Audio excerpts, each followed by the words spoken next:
So ఇక్కడ ఇంకో వ్యవసాయాలకు సంబంధించిన న్యూస్ వచ్చింది. వ్యవసాయ కార్పొరేషన్లో విలీనం చేస్తాం, ఒకే గొడుగు కింద తెచ్చేలా సర్కారు ప్లాన్, 2 నెలల్లో ప్రక్రియ పూర్తి చేసేలా చర్యలు, చైర్మన్ల పనితీరుపై సర్కారుకు ఫిర్యాదులు, ప్రభుత్వ స్కీమ్స్ ప్రచారంలో విఫలమైన రీజన్. సో విఫలమవుతున్నాయి అని చెప్పేసి ఇదే ఒక రీజన్ వల్ల సో వ్యవసాయ కార్పొరేషన్ కూడా కంప్లీట్గా విలీనం చేసే ప్రయత్నానికి సన్నాహకాలు కూడా చేస్తూ ఉంది రాష్ట్ర ప్రభుత్వం.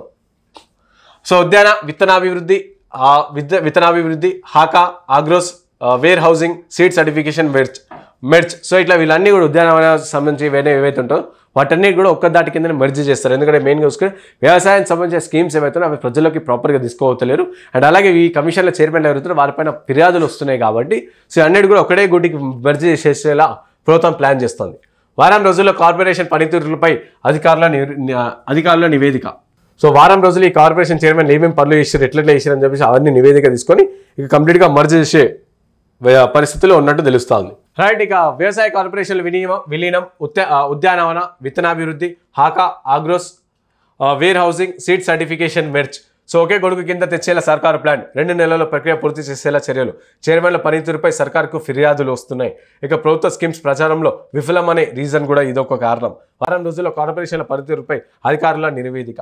ఓవైపు ప్రభుత్వం ఆర్థిక సమస్యలతో కొట్టుమిట్టు దాడుతుంటే కార్పొరేషన్లో జీతభత్యాల భారంగా మారినట్టు వ్యవసాయ శాఖ భావిస్తుంది. ఈ నేపథ్యంలో అగ్రికల్చర్ కార్పొరేషన్లన్నింటినీ ఒకే గొడుగు కింద తీసుకువచ్చేందుకు అడుగులు వేస్తున్నట్టు తెలుస్తుంది. 2 నెలల్లో విలీన ప్రక్రియ పూర్తి చేసేలా చర్యలు వేగవంతం చేసింది. నెల రోజులుగా వ్యవసాయ శాఖ ఉన్నతాధికారులు కసరత్తు చేస్తున్నారు. ఆయా కార్పొరేషన్ల పనితీరు, ఆర్థిక పరిస్థితులు ఇంకా వివిధ అంశాలపై నివేదిక సిద్ధం చేస్తున్నారు. దీనికి సంబంధించిన రిపోర్టును వారం రోజుల్లో ప్రభుత్వానికి ఇవ్వనున్నట్టు తెలిసింది. నివేదిక పూర్తి పరిశీలించిన తర్వాత కార్పొరేషన్ విలీనం ప్రక్రియపై సర్కార్ నిర్ణయం తీసుకునేందుకు అవకాశం ఉంది. ప్రస్తుతం రైతు కమిషన్తో పాటు హార్టికల్చర్, విత్తనాభివృద్ధి, HACA, Agros, ware housing, seed verification కార్పొరేషన్లు ఏర్పాటు చేయగా వాటిని తొలగించే అవకాశం ఉందని అధికారుల వర్గాల్లో చర్చ జరుగుతుంది. ఒకే గొడుగు కింద తీసుకొస్తే వ్యవసాయ శాఖ మరింత బలోపేతం చేయవచ్చని ఉన్నతాధికారులు భావిస్తున్నారు.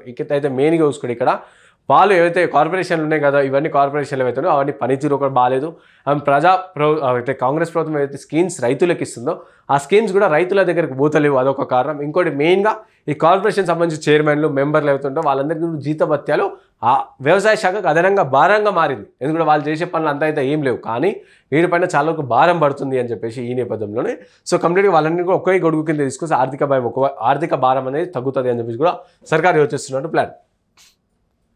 సో ప్రచారంలో కూడా విఫలం. ఉమ్మడి రాష్ట్రంలో వ్యవసాయ శాఖకు అనుబంధంగా 22 కార్పొరేషన్లు ఉండేవి.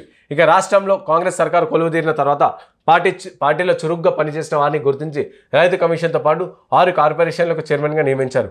అయితే రుణమాఫీ, రైతు భరోసా, సబ్సిడీపై యంత్ర పరికరాలు, నాణ్యమైన విత్తనాలు, పంట నష్ట పరిహారం, రైతు బీమా, పంట బీమా వంటి సంక్షేమ కార్యక్రమాలు ప్రచారంలో ఆయా కార్పొరేషన్లు ప్రచారం చేసినట్లు ఎక్కడెక్కడో కనిపించలేదని వ్యవసాయ శాఖ ఉన్నతాధికారులు గుర్తించారు. అవును, వాస్తవంగా మనం కూడా చూసినాం. కాంగ్రెస్ ప్రభుత్వం అధికారంలోకి వచ్చిన తర్వాత కొన్ని స్కీమ్స్ ఏవైతే అది సగం చేసినా, ఫుల్ చేసినా అని చెప్పి ఒకసారి పక్కన పెడితే, కానీ మెయిన్గా చూసుకుంటే రైతు రుణమాఫీ, రైతు భరోసా, సబ్సిడీపై యంత్ర పరికరాలు, అంటే సబ్సిడీ పైన అగ్రికల్చర్కి సంబంధించిన యంత్ర పరికరాలు ఎవరైతే ఉంటాయో సో వాటిని కూడా, నాణ్యమైన విత్తనాలు, పంట నష్ట పరిహారం, రైతు బీమా, పంట బీమా వంటి సంక్షేమ పథకాలపైన కూడా ఇలాంటి ప్రచారం కూడా జరగలేదు. సో అందుకనే వీటిపైన జరగలేదు కాబట్టి ఇక అవేం పనిచేస్తే కేవలం జీతం మాత్రం పోతుంది. సో జీతభత్యాల ఆర్థిక నష్టం అవుతుంది ఇంకా వ్యవసాయ శాఖకు అని చెప్పేసి ఈ విధంగా ఆలోచించి దాన్ని సైడ్ చేసే ప్రయత్నంలో కనిపిస్తుంది. చైర్మన్ల సొంత పనులు చక్కబెట్టుకోవడం తప్ప తమకు ఇచ్చిన బాధ్యతను నెరవేర్చడంలో విఫలమైనట్లు ప్రభుత్వ అధికారులను బెదిరిస్తూ పైరవీలు జోరుగా చేస్తున్నారని ఫిర్యాదులు కూడా అందాయి. చైర్మన్లు నియమించి 6 నెలలు దాటినా 1-2 సార్లు మీడియా సమావేశాలు తప్ప ప్రభుత్వ పథకాలు రైతులకు తీసుకెళ్లడంలో విఫలమైనట్టు ప్రభుత్వ వర్గాలతో పాటు నేతల్లోనూ చర్చ జరుగుతున్నది. లక్ష వేతనాలు, సెక్యూరిటీ, ఇతర అలవెన్స్లు తీసుకొని వారు చేసింది ఏమీ లేదని వ్యవసాయ శాఖ గుర్తించింది.